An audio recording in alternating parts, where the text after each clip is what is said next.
Founders Fridays.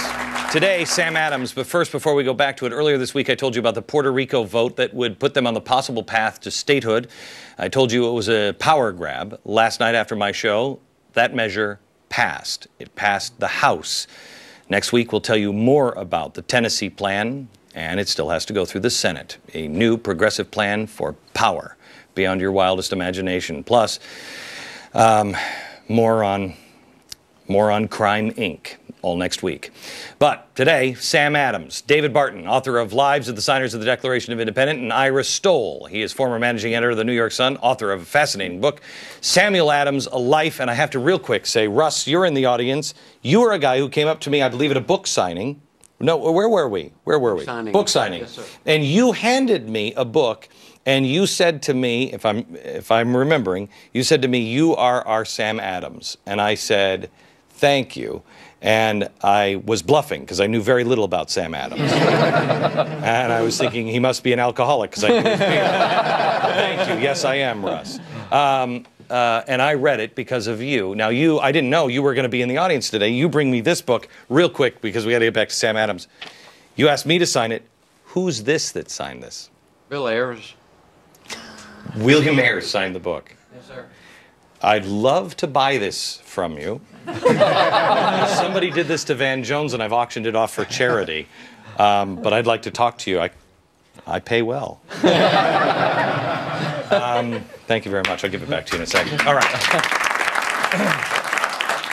Okay, Rafiq, let's start with you about Sam Adams. Well, I have a confession to make. I haven't been fan of the Founding Fathers because you said, racist white males, for liberty for racist white males. Mm-hmm. And everything, but coming here, I've kind of did a little reading and realized that Sam Adams is not just a beer.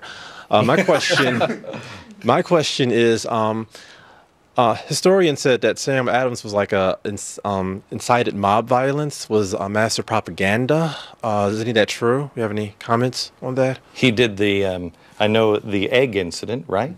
Several. Okay, but tell me. Ira's got it, but he's not directly involved. Again, he's behind. And he is able to help people move in a direction. He didn't always condone the violence, and things got out of hand at times. But Ira, go ahead. Well, I think he was afraid that wanton violence was going to discredit the revolutionary cause. And in fact, after the Boston Tea Party, one of the first things he did was write letters to people in all over the colonies saying, "We dumped the tea, but no other property was destroyed. No one was hurt." And his critics, the British, used to try to put that label on him that he was violent, just like they do to the Tea Party people today. But, eventually there was a war, and yeah, it was violent. Mm-hmm. But until then, he was pretty careful. Propagandist? One thing that I think is really key is after that incident where you had people killed at the Boston Massacre, they made sure that was not a show trial. They took John Adams, Josiah Quincy, and that's the best attorneys available to defend the British. They took Robert Treat Paine, signer of the Declaration, prosecution for the state, put the best guys out there, and John Adams got the British essentially off for the shootings, except a couple of them got branded on the hand. But I mean, this was no kind of show trial, and Sam wanted to make sure justice was done. Right. So he's behind a lot of stuff, but not like that. Tell me a little bit about, because I can't wait to do the show on African Americans in the Revolutionary War, because they're amazing. They're heroes. They are. But they're completely, I mean, it is all white. That's all you see in the American Revolution. Tell me about Sam Adams and where he stood on slavery. I know he was an abolitionist, but is there any story that you can tell or anything that... One of the things that shows where he was is that people back then, if they wanted to give you a gift, they'd give you expensive gifts. Well, one of the gifts you might get was a slave. Someone might say, "Oh, here's some of my property." And Sam Adams, given slaves, instantly freed on the spot. And actually, the lady who was given to him stayed and loved him and served him. When he said, "Well, we officially need to give you manumission papers," she said, "Don't you trifle with me. I've been part of this family for too long." And so there was such a love and an equality and an attachment there with Adams' relations. But what's significant is there never was a time in Massachusetts history when blacks could not vote. You also find throughout the Revolution that's where many of the black patriots came from.